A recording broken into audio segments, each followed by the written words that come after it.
Hello, I'm Ray. My pronouns are he and they, and welcome to another episode of the podcast.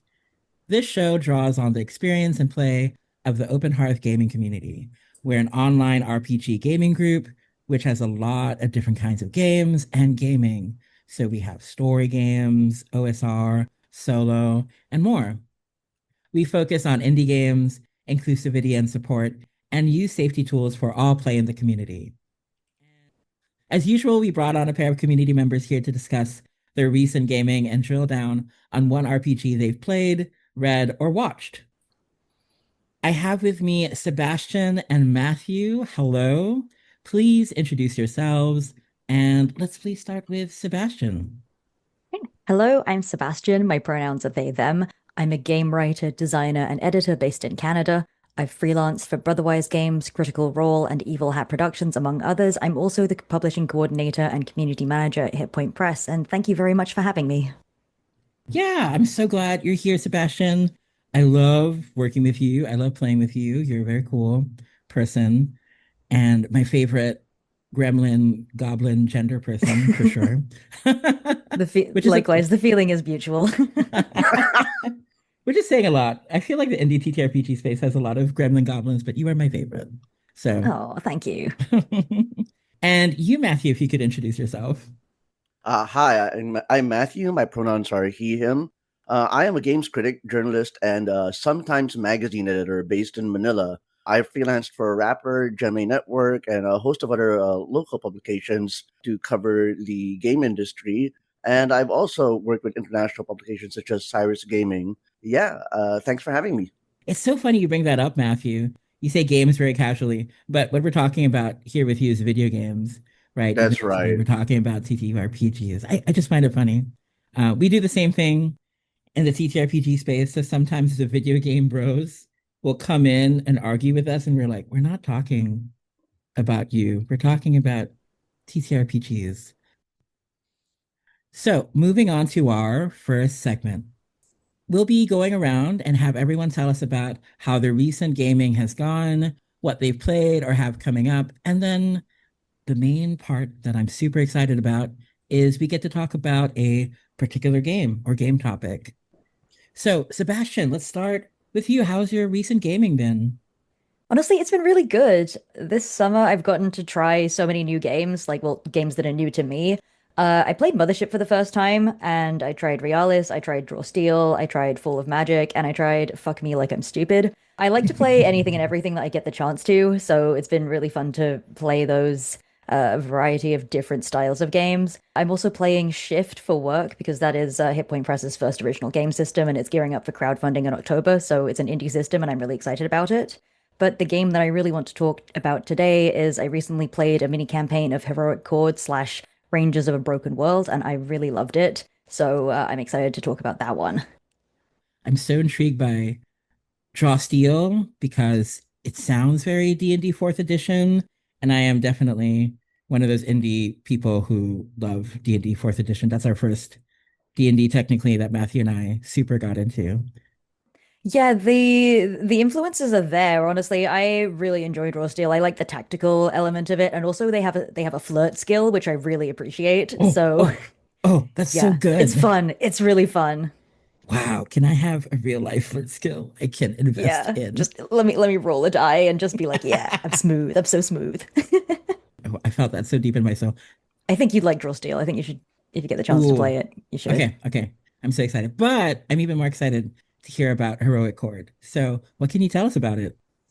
Yeah, so Heroic Chord, that was its original name. It is going to be published under Rangers of a Broken World. That is my understanding. It will be published by Evil Hat, and it's by Leon D. Richardson. It's in playtesting now, I believe. Essentially, you play as a ranger. You're like a protector of the environment in like a post-war fantasy setting.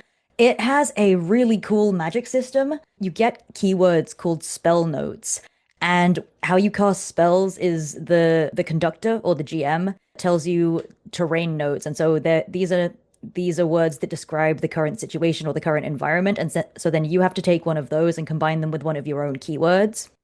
And when you do that, you give up a resource called scatter, which is kind of like your hit points. And so, like, you have to tell the conductor what you're trying to do, and then they say, oh, okay, so like this is going to go a long way to solve the problem that you're having, so you can cast this spell, but it's going to cost you so many scatter to do so.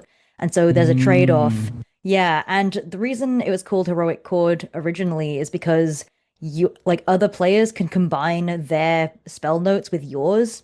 And so you can kind of, play a Ooh, chord together. It's like there's this musical metaphor that sort of resonates throughout the whole game, and it's really, really nice. fun.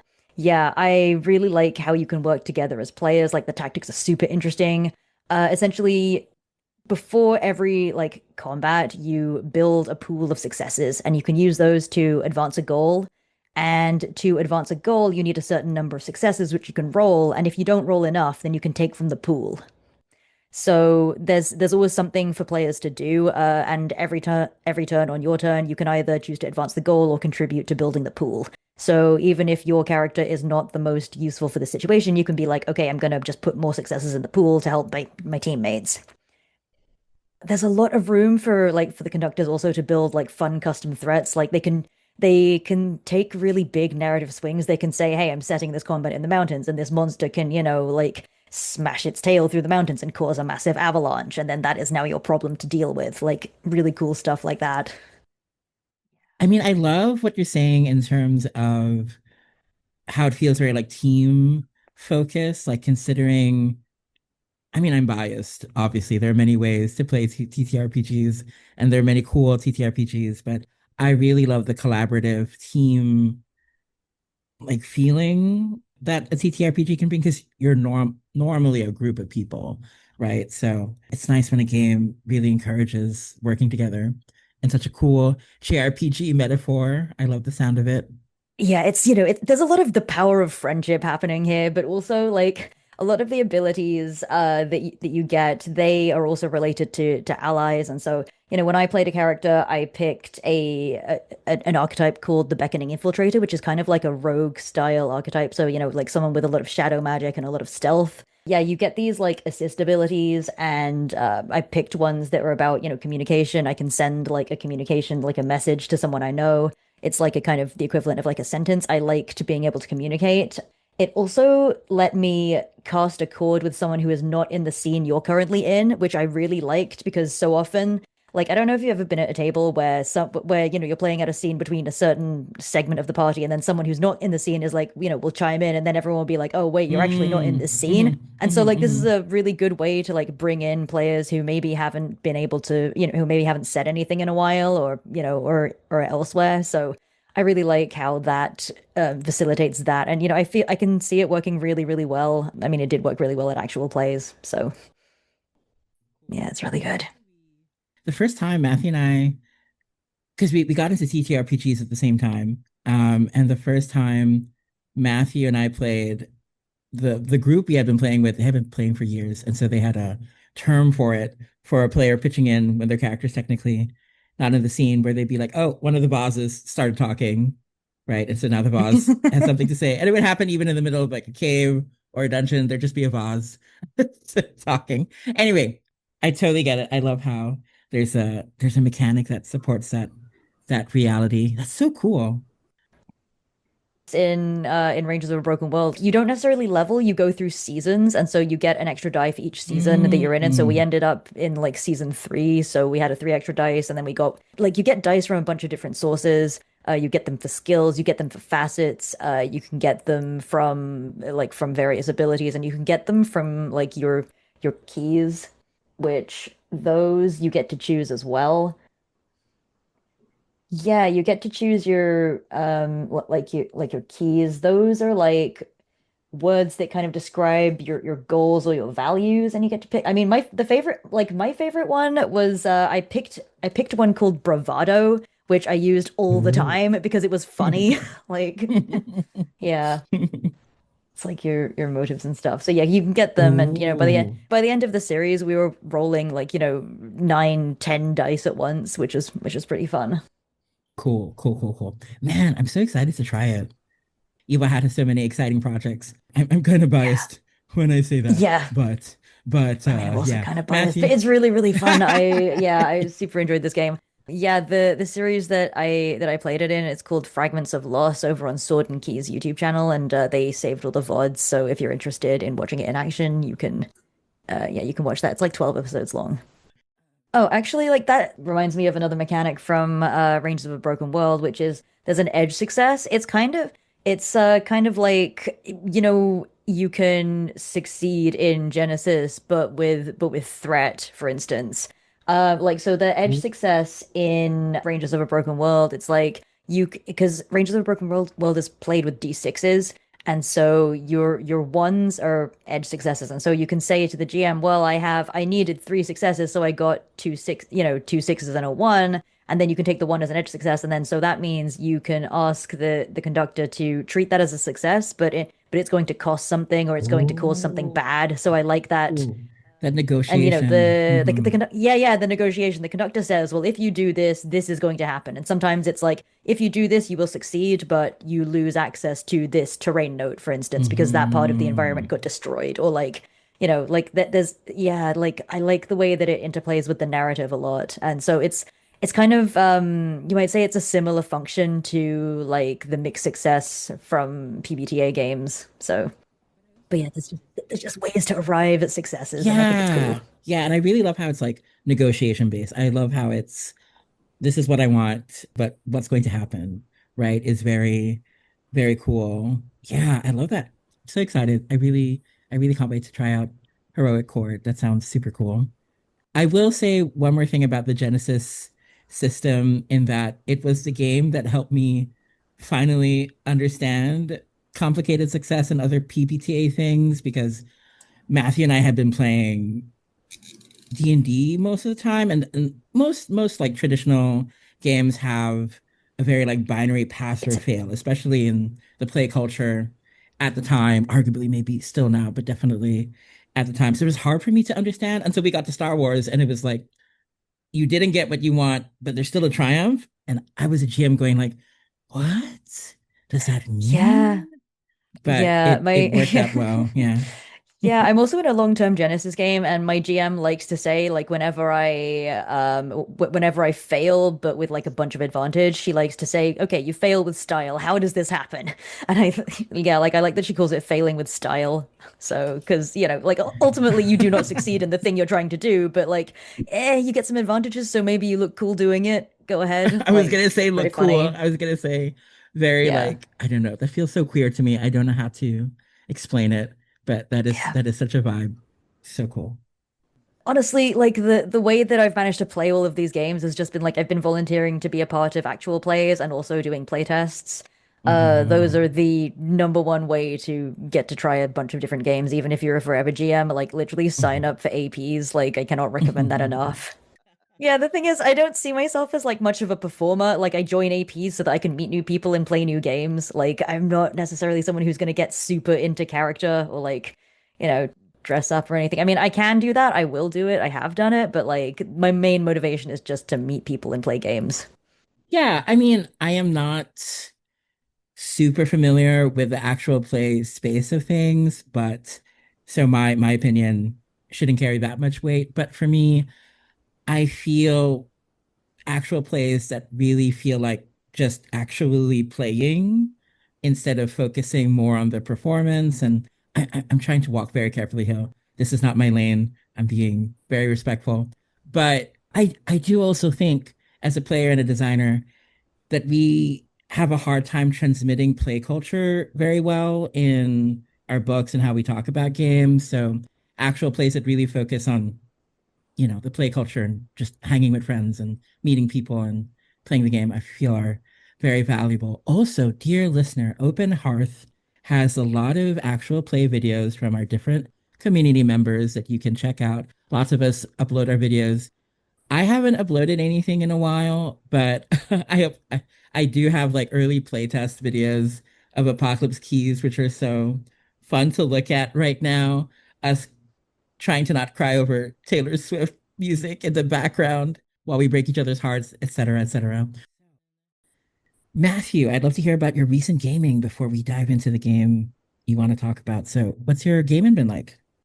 we just started a campaign of Masks the Next Generation. Is it the next generation or a new generation? I always forget. Oh, I have it next to me. A new generation. Go ahead. A new generation. The venerable teen superheroes RPG from Brendan Conway and Magpie Games. And I think its reputation is fairly well established. You know, a game that really simulates the push and pull of self-image in your teenage years. And we only had our session 0 last time we met. And what's interesting about that is everybody chose the weird playbooks, the playbooks from like the succeeding supplementary material. So that's going to be interesting. But the game I want to talk about today is Aberrant. Aberrant is a 25-year-old RPG about superheroes by White Wolf, published by White Wolf. It was part of this weird like imprint they had called the Trinity Continuum series, which linked 3 different sci-fi RPGs together as part of one grand overarching milieu.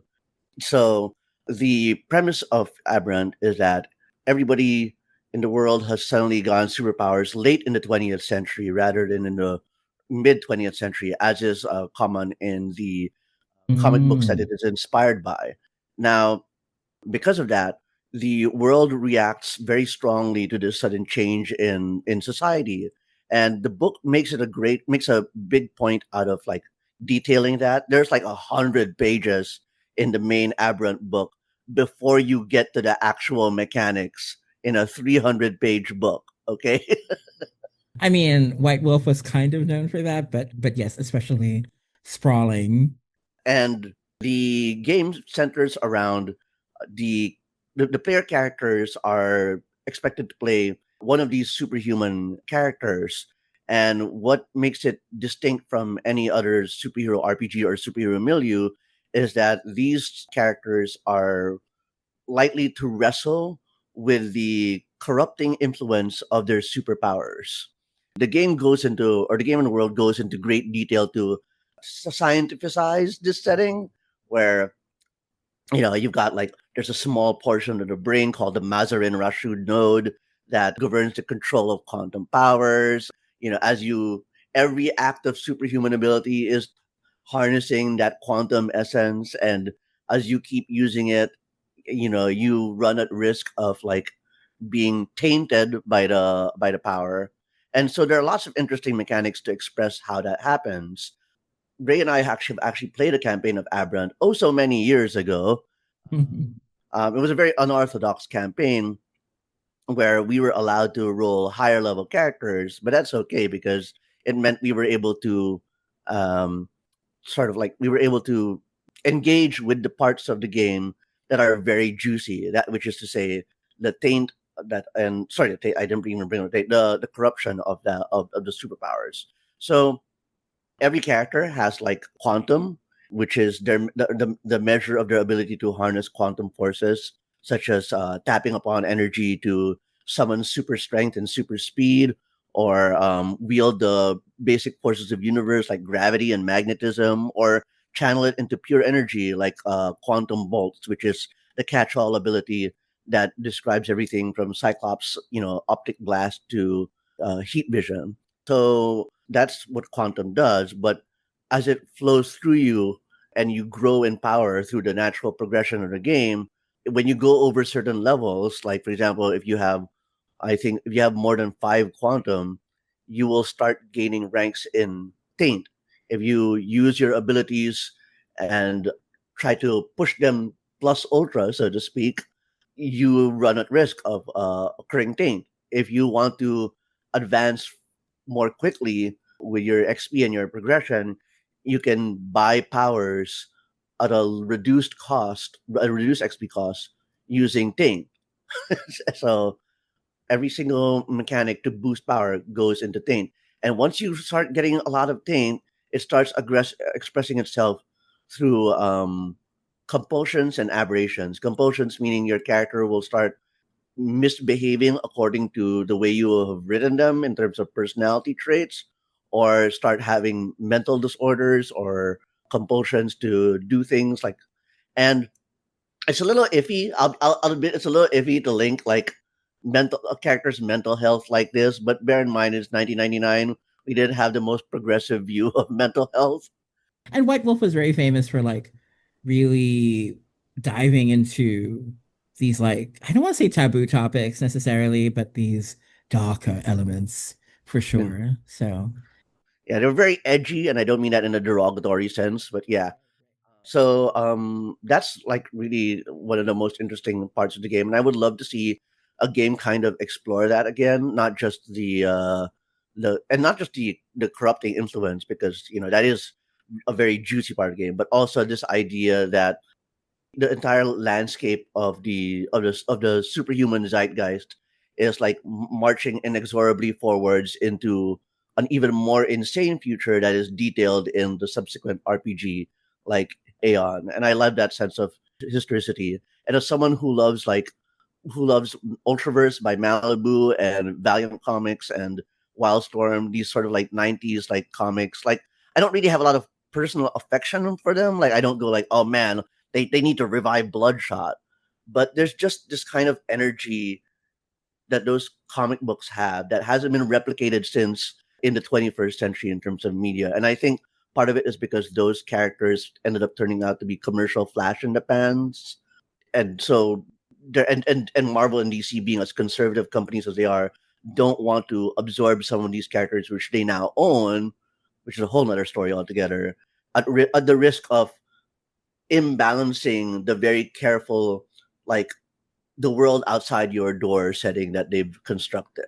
But yeah, now Aberrant is still available and purchasable at the drive-through RPG store, but they later revisited the game was later revisited by Onyx Path, and I took a very, very, very quick look at the game. Unfortunately, they sort of like they they filed off what was most interesting about this game, which is the taint stuff. Like now, it's just much easier to build a powerful character without consequences, without any oh, what a compromise or waste. corrupting influence. Yeah, I mean, you Hmm. can do that. You can still do that in the game, but it requires the players have to buy in voluntarily, and there's Right. more work Right. left to the GM to execute that. Yeah, yeah. I mean, it could be that it was just trying to do something different. It had a different intention, but to redo the same game and to shift the theme so much, because when we were playing Aberrant, it really felt like I remember how hard it was going up against quotation mark the bad guys or anyone if you didn't have as much or more power than them. So there was like a lot of pressure as a player to be like, well, if I have more power, I can help people more. I can be a good hero. But you have to lean into the corruption and you have to like and what's interesting about Aberrant is that you sort of become less and less human, right? You become more and more disconnected from the people you are trying to protect. So of course I love that angst. It Yeah, was it that's was gay. delicious. Num num num num num. Incredibly gay, It is so as gay. Sebastian says. Sebastian, you just made a compelling argument for us to play this game. Then Yeah. No, I mean, I'm looking it up because I didn't actually know anything about Aberrant until you mentioned it, and so like, I found the drive-through page and everything, and I'm like, oh, okay, interesting. Yeah, I'd play it. Yeah, it was a really great setting. I love that back and forth. And so, arguably by making it easier to become powerful without leaning into that, it becomes a different game, right? It becomes a different idea. So, man, I'm also like thinking of making an Apocalypse Keys hack. It yes, sort of let's leans do into it. that. But anyway, so Sebastian, you were enticed enough to look up Aberrant. Yeah, I Is there was. anything else you wanted So to ask yeah, or say about it? Mhm. I don't know. It looks like fun. I don't usually play like superhero games. That's just not a genre that I tend to play in. But this looks like fun. I like the yeah, it does sound like kind of a shame that it's kind of stripped off most of the consequences because honestly, like I like having consequences for power. That's like my favorite thing. I like to become my own villain and I like to be undone by hubris is the thing. So if there is a way for me to somehow do that still, I would play. Sebastian, do not excite me too much. No, it's like, look, in games, I want to commit awful atrocities and then be punished for it is the thing. Like, I just, love it. Fictional war criminals are hot, yes. Um, so, but I'm a yeah, no, villain I feel, I apologist. feel. I'm not sorry. truly the queer experience. The best way to support Yeah. is to support the villains and the monsters. Yeah. Uh, 100%, 100%. Yeah, man, Matthew bringing up Aberrant really makes me. I can feel my designer brain tingling, being like, I could put together a quick hack, maybe. But I'm already thinking about how to take apart because I don't know if it would have playbooks, right? Because part of the fun of Aberrant was like putting together the elements, and so maybe they're modular playbooks. Oh, I need to stop. I need to stop. This article I read on Cannibal Halfling Gaming about superheroes and RPGs, and when hearing Sebastian say something like, "Oh, like superheroes aren't something I play," and I think that speaks to a larger problem or a larger challenge for RPGs and superheroes is that it really is like the genre really is a white whale for the medium. And part of it, I think, is because the struggle between wanting to mechanize every single aspect of the, like superpower stuff while also trying to make a game that is like inherently interesting from a narrative perspective. And at the same time, also sort of like pander, and I mean that in the most complimentary sense, pander to the people who just like really love Marvel, DC, and the Marvel Cinematic Universe and want to play out their fantasies of pop culture. Like trying to serve just those three masters of like is really difficult. And Cannibal Halfling has a very interesting article about that. Oh yeah, we should definitely link it. All right. So actually, it's funny that Matthew talked about Aberrant. I will be talking about superheroes, but before we get into it, I'd love to talk about a bit of my recent gaming. I had such a fun time playing Tales from the Low Cantrips. I would, I'm probably going to talk about that game soon here on the podcast or somewhere else.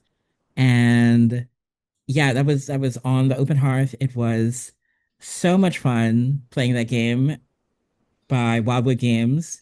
It's I'm gonna save it. I'm gonna save the bulk of the discussion for next time. But Tales from the Low Cantrips is one of my favorite coming of age games. Right? Maybe my favorite, but there's also Masks, so we'll see. I'll think about it.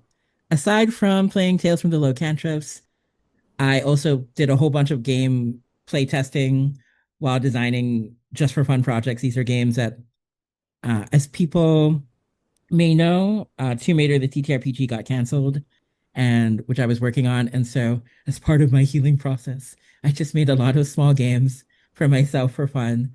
And so, I have Dog Days, which is a Forge in the Dark, magical furries in an Americana milieu mesh.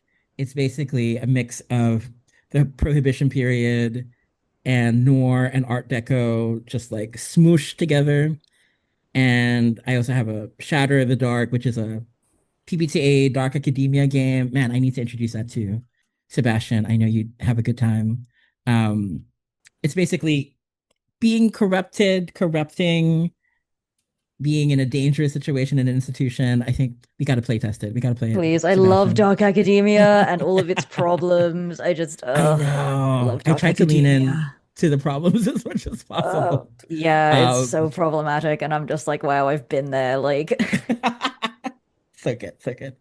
You've been to the Also, Dark Academia? yeah, there's some things from university that were not my finest moment. and then also Stars of Ascension, which is a tag-based blackjack game that I'm still tweaking. It's a lot of fun, but I'm still working out the core principle of the blackjack. It's super fun though, which is a smash of the Regency and Victorian eras plus Gundam. I've just been enjoying smashing things together for design and playing. But the game that I want to talk about is Masks. Ugh, let me do that again. I swallowed midway. But the game that I want to talk about is Masks, which Matthew brought up. We had our session zero last week. We're continuing it today, actually, which is cool. I'm really looking forward to it. So, in case you haven't heard about Masks, uh, I mean, it's possible. It's totally possible. But Yeah, yeah, yeah. uh, to me, Masks is one of the biggest landmark games in the Powered by the Apocalypse space.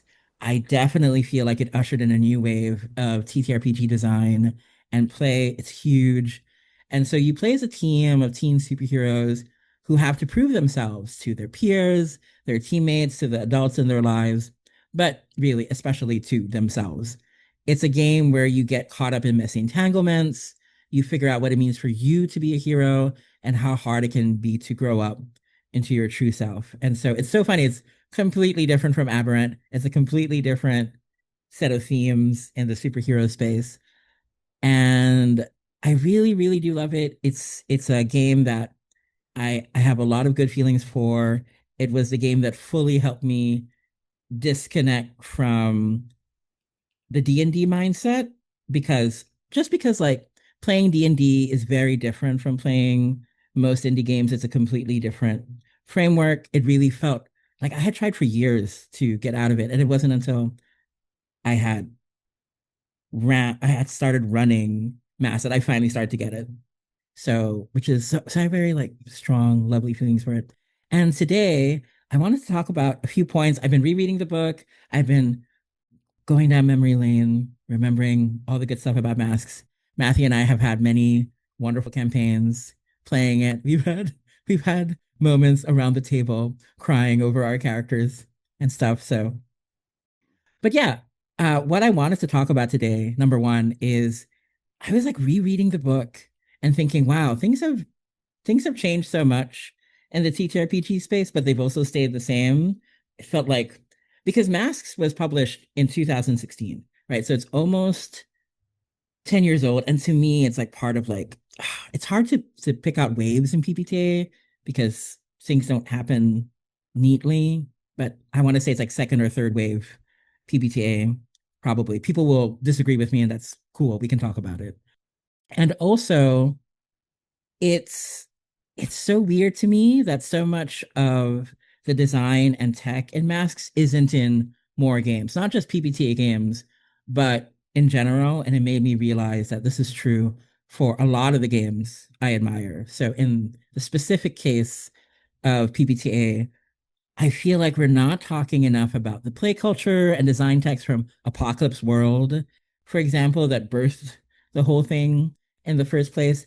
I feel like we're not talking enough and drawing enough from Monster Hearts, which is Avery Alder's like amazing, messy teenage supernatural game. I very humbly believe I would like to offer to the court of opinion and discussion that I think we skipped over Apocalypse World and Monster Hearts a bit too much. And a lot of our design and play culture comes from Dungeon World instead. And I understand why. I understand that Dungeon World was really what bridged the gap, pulling people over from D&D into the indie space or other things. Like it was basically easier to hop on. But I would argue that there's a lot of stuff that was introduced in Dungeon World that isn't quite aligned with Apocalypse World and Monster Hearts and others. And that's what we draw on more from for a lot of PBT games that we end up designing and part of the play culture. Gosh, I'm not going to get into it too much, but I think one of the things that surprises me is the way we even approach triggering a move. Sometimes the way people talk about Dungeon World and how the play culture is like, it's really about the move comes first rather than the fiction that will trigger how the move works.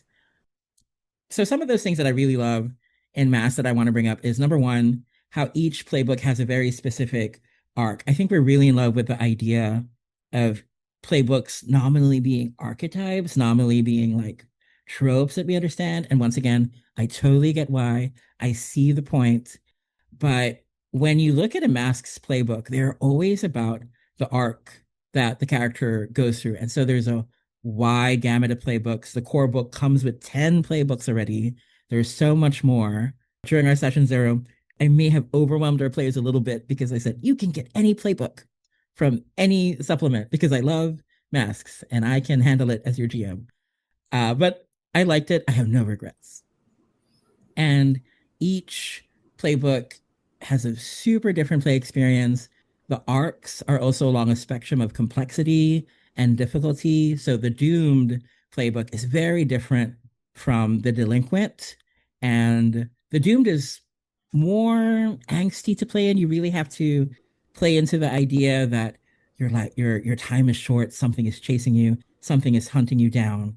Versus the delinquent, you are here to fuck shit up. You are here to be a rebel teen who's like, I'm not gonna listen to you, right? Like it's a completely different perspective and framework. And one is simpler than the other, depending on who you are as a player too. And the newer playbooks, the playbooks that came in the later supplements, the newborn and the innocent, for example, are very complex experiences. With the newborn, you're grappling with the idea of what does it mean to be human? What are the lessons I'm learning?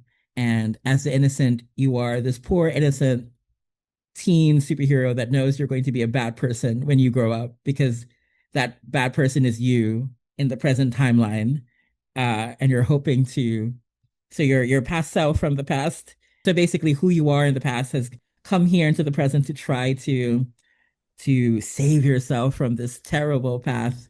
Obviously I love that playbook, it's really good. So basically, the arcs give each playbook a really weighty feel that carries through a campaign really nicely. It frames the emotional challenges and angst of each teen superhero in great ways, and it's always grounded by their relationships.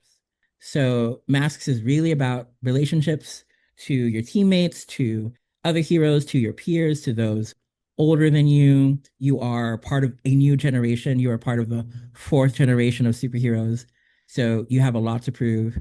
And the best way this shows is through influence and labels. And this boggles my mind every time I look at influence and labels. Number one, it's so core to Masks because as a teenager, it matters so much what people think about you and what you think about yourself, what your identity is. And it still matters when you grow up, but the rawness of it when you're a teenager is something else. And the game really does a beautiful job of framing that through the mechanics of influence and labels. So after all these years, I think labels are so exciting, and I don't see them in a lot of games. So, so your labels are danger, freak, savior, superior, and mundane.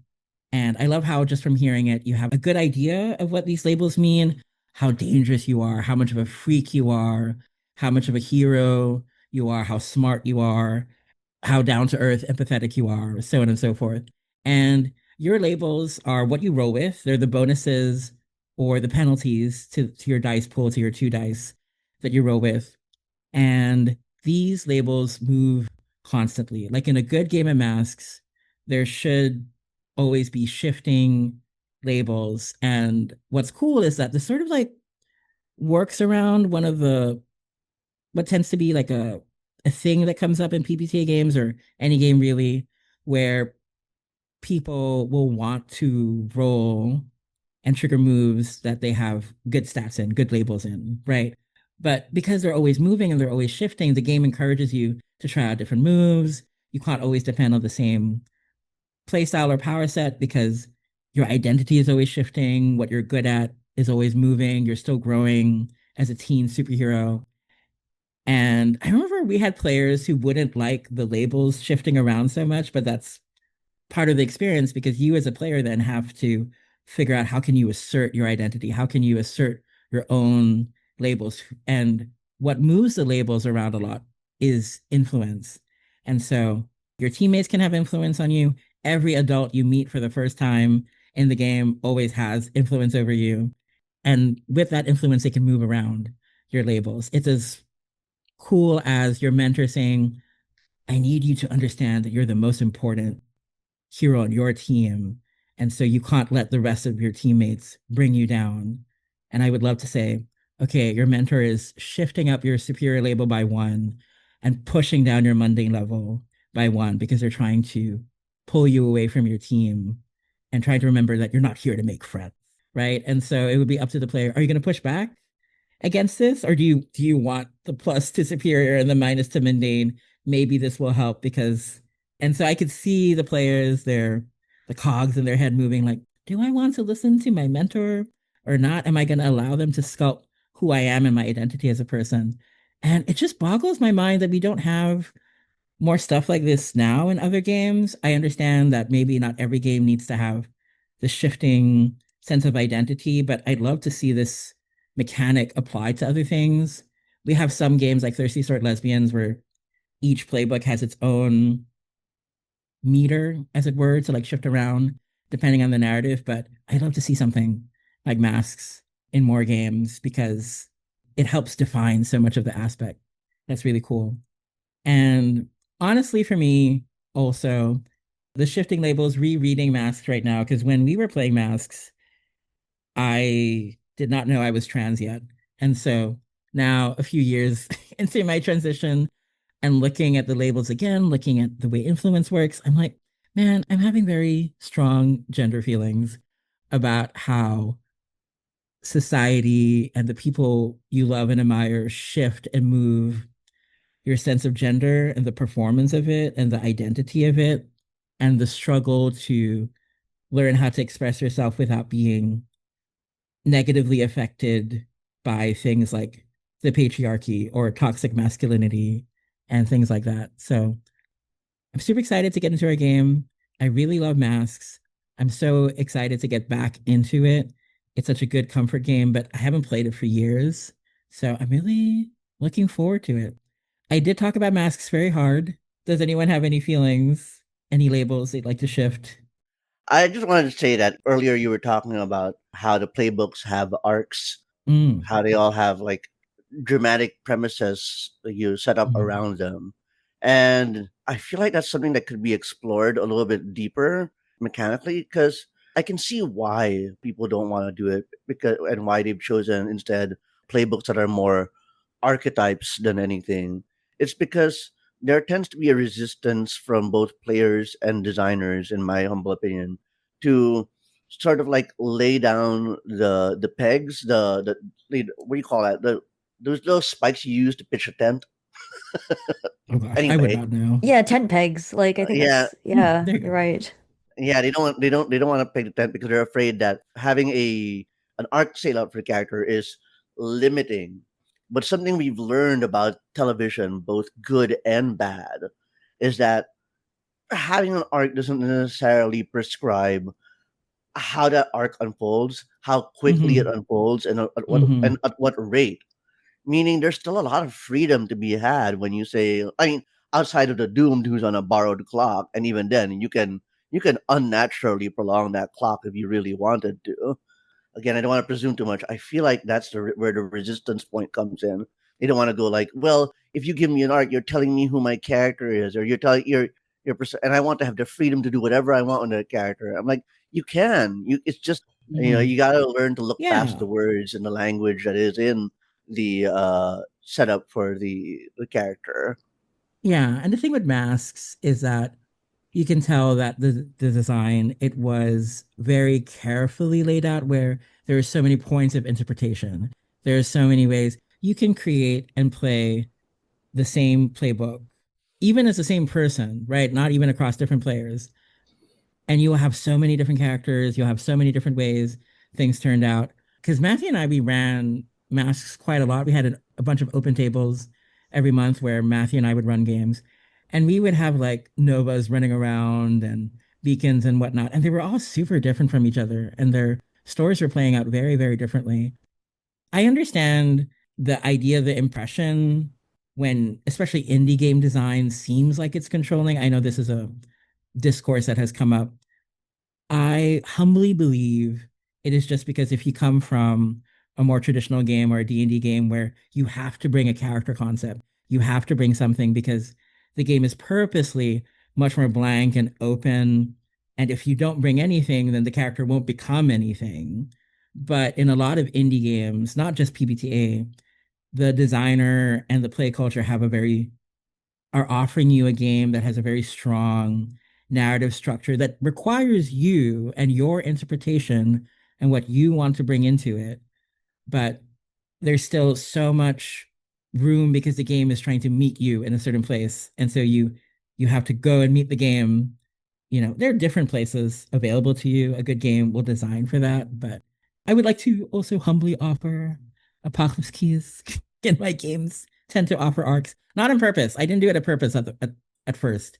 It was after people started playing that they told me each playbook has an emotional arc.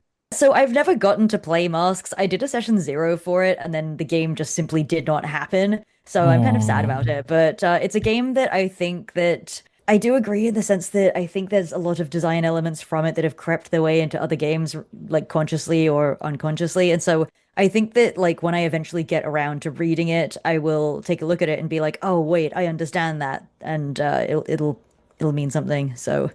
Yeah, maybe it'll win me over to the superhero genre. We'll see. ooh. I promise, Sebastian, if I run a game for you, it'll be very, very gay. You'll have a Okay, I have there'll a be lots question of though. Is there like hot warlords for you. Uh-huh. thank you. So like is there like a archetype where the narrative is I'm a superhero but I start out and then I become a supervillain and I'm can I become like can I become a harbinger in like Masks? Is that a thing I can do? I want to become a supervillain. I think I would be so like I'd be so happy with that. Especially if we're in like a kind of Pokemon-esque thing wherein I'm not actually a teenager. I'm like for some inexplicable reason I'm like a 23-year-old who's like trying to capture a 10-year-old's Pikachu. I want that for myself. I will make that playbook for you. Please, I need it. I need that. But that being said, there's one playbook. It is not part of its narrative arc.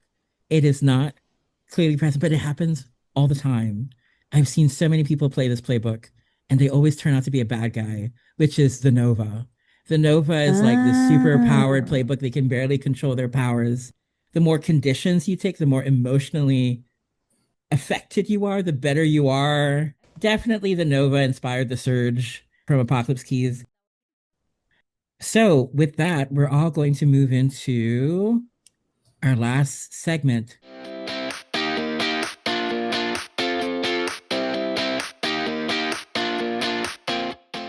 So, for our last segment, we ask everyone to talk about something that they're really digging right now and why. So, Sebastian, what is giving you life right now? So there's a like a sexual assault content warning. I'm not actually going to go into it in detail. It's just mentioned specifically sexual assault against an Indigenous woman. I don't actually know if the content warning applies, so I'm not going to get into it, but like just as a heads up. But basically, the thing that's giving me life right now is an Indigenous doc fiction short story anthology. It's called Never Whistle at Night. It's published in Canada in quotations. I found it at an independent bookstore in BC, and I've been reading the stories like one or two a day, and I'm really enjoying the themes and the writing. They're an eclectic mix, and some of them put like really cool twists on like common Indigenous tropes. Like there's one called Hunger by Phoenix Boudreau, and it's written from the monster's point of view. And the monster like inhabits this white frat boy, and it talks about the monster's desire to rape an indigenous girl at a party. And the writer does such an amazing job of building tension throughout. And I was reading it like I actually don't know if this girl is going to make it out okay. But it turns out that she knows what the monster is, and that she and her friend have the right medicine to like drive it out of the dude. And I thought it was really cool and it was really refreshing to see like the monsters from an indigenous point of view. And the story kind of ends with like, the monster is going to find like another empty person to inhabit and like it's still hungry, its desire is Ooh. still there. And I really like how that's kind of it's like tapping into like the emptiness that is like colonial life essentially. And I just thought it was so cool, and it was like it was a thing that I haven't seen that done before, and like the writing was really good, and so I'm like halfway through this book of short stories, and I've been really enjoying every single one of them. They're really good, and I would highly recommend it. Wow, that sounds super, super interesting. I really love perspectives like that. Sounds great. Yeah, Yeah. honestly, like Ray, I think you in particular would like it because it deals with a lot of the themes that you often work with in your own work. Mhm, mhm. So I definitely need to look it up. Ugh, exciting. Good stuff. Cool. And Matthew, how about you? What's giving you life? I am halfway through. I've been reading Burn It Down: A Power, Complicity, and a Call for Change in Hollywood by long veteran entertainment reporter Maureen Ryan. I'm about over halfway through, and I read these kinds of books a lot, which is or these kinds of reporting a lot, which is not to sound too Schadenfreudy, but like basically dirt and scandal in the larger entertainment and pop culture world. And I wouldn't mention this if I didn't think it was a little bit more.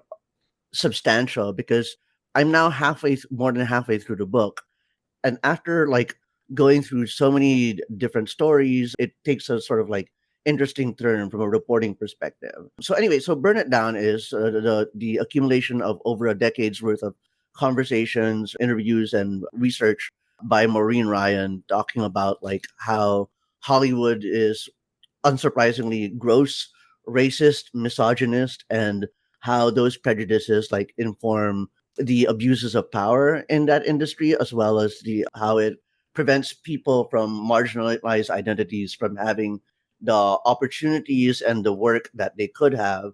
And Ryan even goes further and says that because of that, there is a richness that is the cultural richness that Hollywood is denied by shutting these people out, just to make the case like not look like just a bunch of bad apples or bad actors. Like she's really comprehensive about it for about 200 pages. She talks about super producer Scott Rudin, the racist inclinations of the writer's room at Lost and Sleepy Hollow. Talks about the misogyny that happens in Saturday Night Live and how they all like translate to like this persistence of prejudice in power. And where I am now is in a part of the book where she talks about reform and apologies. So rather than just focusing on all the dirt, Ryan starts talking to a psychologist, a rabbi, and a bunch of other people who she describes as like the foundation of a bartender joke, to explore what does it look like for people to really for bad actors or bad agents in these industries to reconcile and apologize and do the necessary work to reform themselves and undo harms, as well as like the ways in which these various workplaces can reform. And again, I'm only over halfway through the book. I still have a ways to go to read all that. But yeah, I'm really, really appreciating this book as more than just like dirt and sauce about the darker edges of Hollywood. Awesome, awesome. Yeah, and for me, what's been giving me life, I love Star Trek, Star Wars, lots of sci-fi in general, but I've really, really been enjoying Star Trek Strange New Worlds. We are watching season 3. We're in the middle of it. And this is like one of my favorite Star Trek series in general. And I love how it's so true to the spirit of the original Star Trek series and pre-Discovery Trek. Even though I love Discovery, I think Discovery is a very good series. I still need to get around to finishing it. But it's really cool to see a new show that is taking these like classic tropes and ideas and a lot of like really good sci-fi stuff. We're coming across topics that I've seen in a lot of like old science fiction short stories from the 60s and the 70s. And it's really cool to see it on display. The show is gorgeous and the actors are great. And in particular, I really love how across the seasons, the characters have really grown in fun and interesting ways, but there's still like a self-contained episode each time in terms of the story. And then so the what's really great is that there's a payoff in terms of a character arc rather than a story arc per se, which is really, really, really super cool. I love it so much. Pike is also like one of my masculinity pegs as like a captain and a person. I'm like, this is like good, positive masculinity that I need for one of my gender pegs. For sure. I love him so much. Also, his hair is to die for. It's really good. Perfectly coiffed, as they say. You're so valid for that. I feel like this is something my therapist brought up to have like several gender pegs, right, to refer to. And I'm like, yeah, that makes sense. That's cool. Yeah, I think I get what you mean. There's a lot of like masculine, like, I mean, I hesitate to say masculine. Basically, like, there's a lot of like, whenever I see like a kind of hot anime man, I'm like, I need to think like whether I like him or like whether I just want his gender, you know? I know. Yeah, the common question of do you want him or do you want to be Do you want him? to be him? No, I mean, I don't even want to be him. I just want his gender. It's true. It's true. Yeah. They're different things. Yeah, correct. Yeah. I understand. I understand. So true. Yeah, but basically, I know what you mean about like the gender peg thing. I remember I was talking to a friend, Logan, who's also a fantastic designer, Logan Timmons, and Yeah. he was talking about how gender for him is not like a 1 to 10 spectrum thing. It is like this complex 4D graph where you can plot in different Yeah. like gender pegs that you Yeah, move for me, around it's like a in. color wheel, like, like a Mhm, color wheel mhm. spectrum thing. Like, True, true. That's also good. yeah. That's a But good yeah, one. I like that, Also, the web. yeah, Uhura also has great non-binary vibes. I heard the actor is non-binary, and I feel like it really comes across in the person and in the acting. Okay, so before we go too much into, I feel Spanking like words trans are so people can fun. I like like gender it. geek so much. So it's true. It's true. All right. So listeners, that's our show. Now, I'd love our guests to be able to talk about where we can find you so our dear listeners can look you up on the wild, wild internet expanse.